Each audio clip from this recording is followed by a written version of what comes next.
Okay, so you've got everything you need to do some watercolor painting. But now what?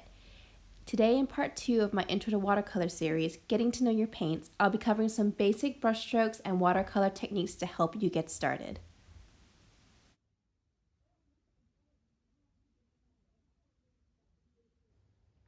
All right, let's get started. So for this video, I'm going to be using my Arteza A5 notebook, my Winsor & Newton professional paints, this Winsor & Newton Series 7 size 4 round brush, and I'll also have a mason jar of water and a paper towel just to pick up any loose water. Right, so today we're going to start with practicing some brush strokes. So I'll be showing you today just some of the brush strokes I use when I'm painting my florals. This obviously isn't going to be an exhaustive list of techniques. I encourage you to play around with your brush and see what works for you. This is just to get you started and give you a few ideas of what you can use, right? So we will start by wetting our brush, and then we will be using, why don't we use this Hooker's green, right? So I'm going to be using some of my water on my brush to wet the paint. One tip here, just to preserve your brush, is never to kind of do that with it. You don't want to like poke it. What I tend to do is I use the side of my brush and tap. You can roll it as well. Right, so first things first, you notice now that the brush is wet. It's come to a pretty good sharp tip. This is good for painting fine lines or painting detail. First stroke I'll show you is just some fine lines. I use this predominantly for stems, branches, etc. So you'll just want to press very gently on the paper, just enough so that the water and the pigment kind of wets the paper, but you don't want to press too hard. I mean, depending on how thick you want your lines, you can press harder or lighter, but I'm going to start with very fine lines. So I'm going to paint a horizontal line here. See how thin you can get? I'm just going to paint a few more horizontal lines here.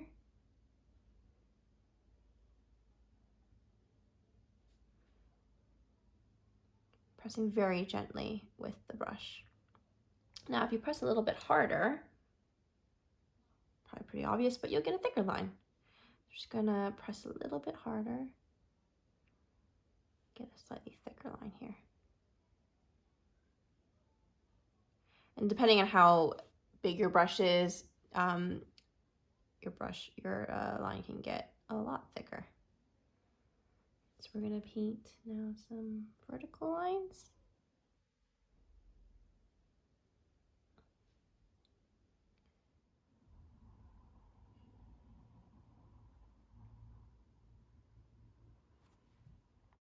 And maybe some slanted lines. Just gently kissing the paper with my brush. Now thicker lines. Don't ever want to push too hard, otherwise you might damage your brush. So those are some straight lines. Next I'll show you a kind of curved C that I do a lot. I predominantly use this for leaves. So this is kind of taking advantage of the round brush shape. Because it is round, you can get lots of different angles from it. So I'm going to be painting this at a slight angle. I'm going to touch the tip of the brush to the paper. I'm going to press down while dragging up and lift gently. So it creates a point on either side. So I'll show you what I mean. So I'm going to touch the tip of the brush to the paper, press down and lift.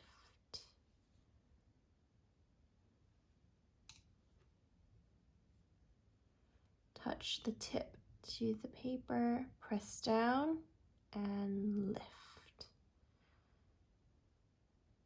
You kind of get a leafy shape already doing this, but sometimes I complete the leaves. I'll show what I mean in a second. Now you can control how big you want this to be by how far you drag your brush. So I can make this a bit smaller. So touch the tip, press and lift.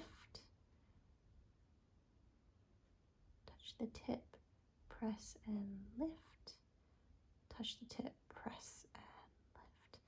So that's kind of the upper edge. So if I want to just go back and complete some of these, we can also then do it the other way. So you touch the tip, press and lift.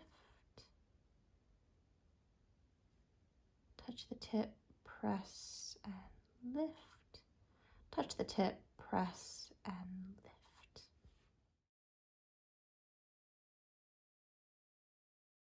So there you go. Kind of get this little leafy shape.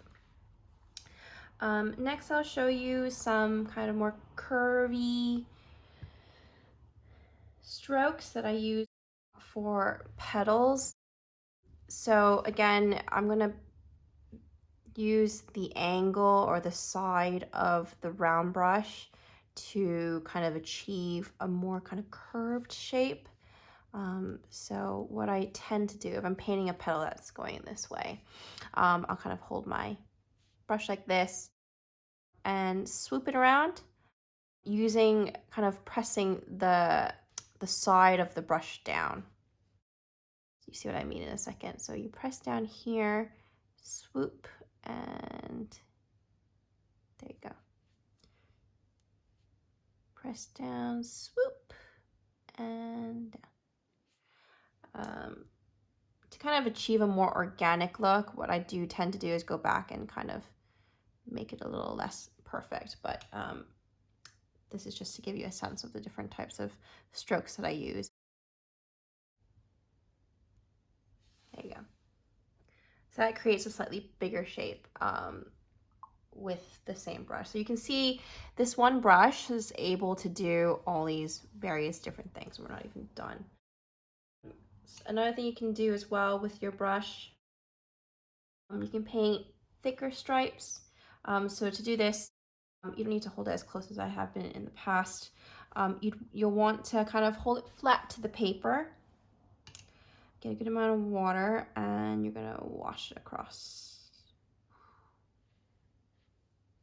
Wash, wash, wash. So this, if you're painting landscapes, is quite useful. Because you'll be able to kind of paint a wide strip. You can also vary the width of what you're painting by, similar to what we did with the leaves, by lifting and pressing down.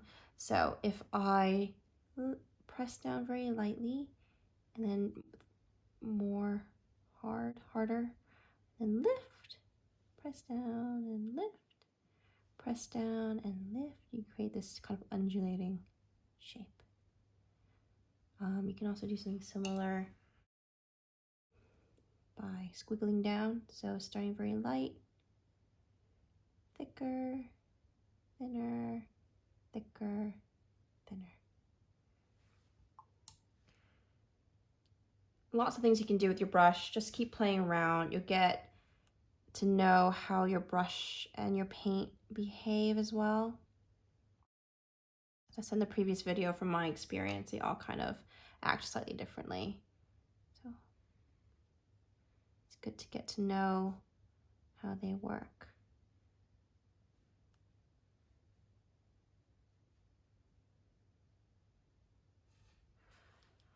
Cool, so those are just some basic brush strokes.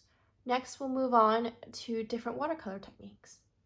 Okay, now I'm going to show you some techniques that I use when painting loose florals, though you can largely use this for watercolor painting in general. So you probably have heard the two main kind of watercolor techniques, wet on dry and wet on wet. It's largely what it sounds like. With wet on dry, you're painting on dry surfaces. with wet on wet, you're painting on wet surfaces. So those create two very different effects. So I'm just going to show you some wet on dry things first. So I'm just going to paint a swatch here. And you'll notice my paper is dry. And I am painting on it. And it's created this nice even wash with very, very clear edges. Now, as you probably know, watercolor is a transparent medium. So you're able to control how dark or light the color is that you're painting on the paper, depending on how much pigment you use. But you can also then layer on top of the paints that you've done before. So with wet on dry, you can, once this has dried, then also paint on top of it, either using different colors for a layered effect or even the same color to add some depth. So I'm gonna let this dry and then I'll show you how that looks. Okay, so that has now dried. So I'm gonna go in again with some more of the Prussian Blue and just paint over it. You see here, I've painted over my swatch. I hasn't done anything funny, it's created quite a sharp line. You can do this to add some details to petals or leaves, to create veins. You can also then paint a swatch of a different color just so you can see how the layering works. I'm going to paint this kind of yellow ochre over it.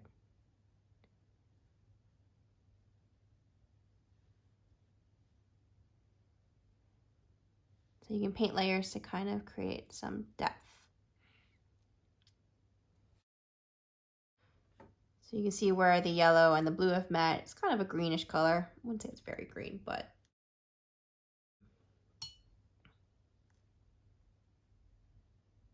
you can definitely see the two distinct layers.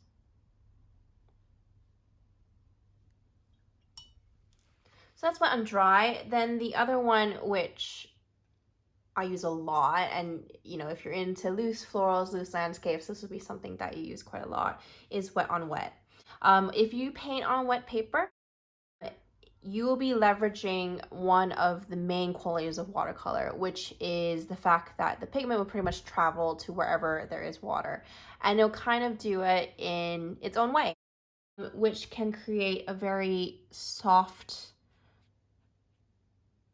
but also random effects. I'll show you what I mean. So what I'm doing here is I'm wetting the paper with my brush, and I am going to touch it with some paint. So I've got some paint on my brush and I'm just gonna tap it. You can see there where I've tapped it, the pigment is just starting to travel out. How far it travels and how dark it is depends on how much pigment you've got on your brush. I'm gonna use a slightly different color here. Tap it in the corner. And yeah, you can see it blooming. Now, you can see here compared to the wet on dry, the edges are a bit feathery and it's just kind of moved. It will stop at where, so if I kind of go closer to the edge here, it will stop where the water is. It's not going to go further than that. And it'll kind of use it as an edge. Just one more. Boink.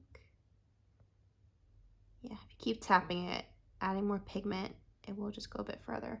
Now there's lots of things you can do with this. You can create a wash of color.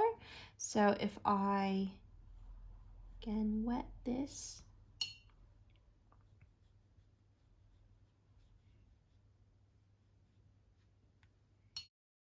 Start with some of the Carmine here and just touch it to the, see it's kind of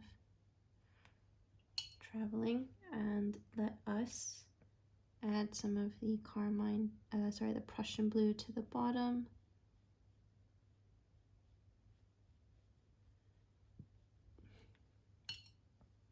Then with a clean brush, just let the two pigments move in the middle.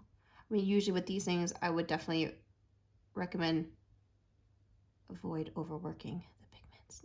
Just let it do what it wants. You can see here, because it is wet, I am able to maneuver the pigments while the surface is still wet.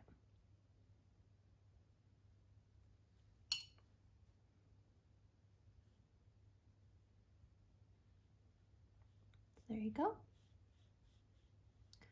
Nice little gradiated wash from red to blue.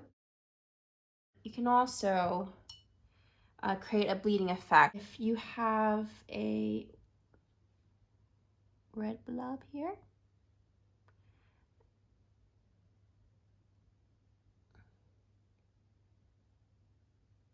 okay, and you paint next to it with a different color,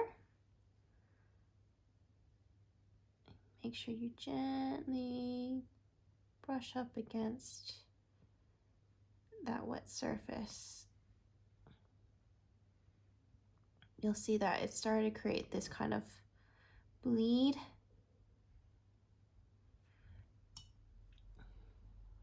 This can be slightly unpredictable. I mean, you don't always know which way the pigments are gonna move. So here you can see actually the Carmine is bleeding into the blue. See what happens if I add some of the olive green here. Okay, the olive green is also moving into the blue. Interesting.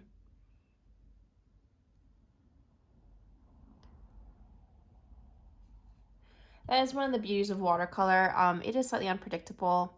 They move in different ways depending on, you know, the different pigments and how the different combinations you use. I'm a bit of a control freak, so sometimes it is hard to let go of, and, you know, to stop yourself from overworking. But you gotta kind of trust the watercolors, trust yourself, and let go a little bit, because, you know, part of the beauty of watercolors is the softness and the randomness. Another thing I'll also show you is, you know, how you can use water to, we kind of talked about it before, but like moving the pigment around. I'm gonna take some olive green here and paint quite a dark one here.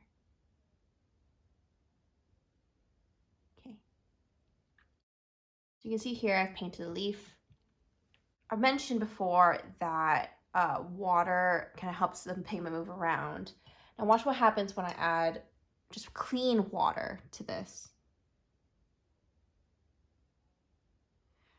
You see that? It kind of creates this like water drop effect. So the pigment's actually moving away from the pigment's moving away from where I've kind of touched the water. You can use this to kind of create highlights. Sometimes I do it to make the leaf look a little more like highlighty like that.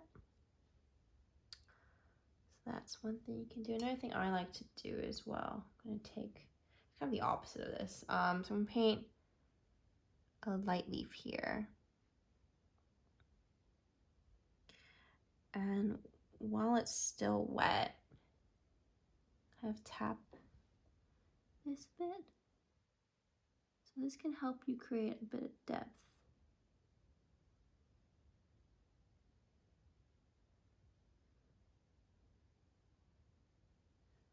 Again, don't want to overwork it. I'll show you again in Karma. I use this a lot for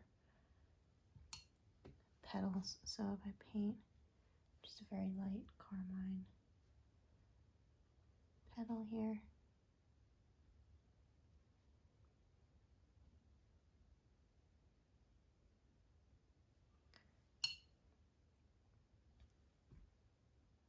Then using more pigment, with more pigment on my brush, tap here, kind of create this shadowy type effect. So that's it for today's video. Hopefully you've learned a little bit more about the different brush strokes and different techniques you can use. Next, we'll be bringing it all together in the next video, Let's Paint, where we will learn to paint a little flower. If you like this video, please give it a like and subscribe, and I'll hopefully see you all soon. Bye!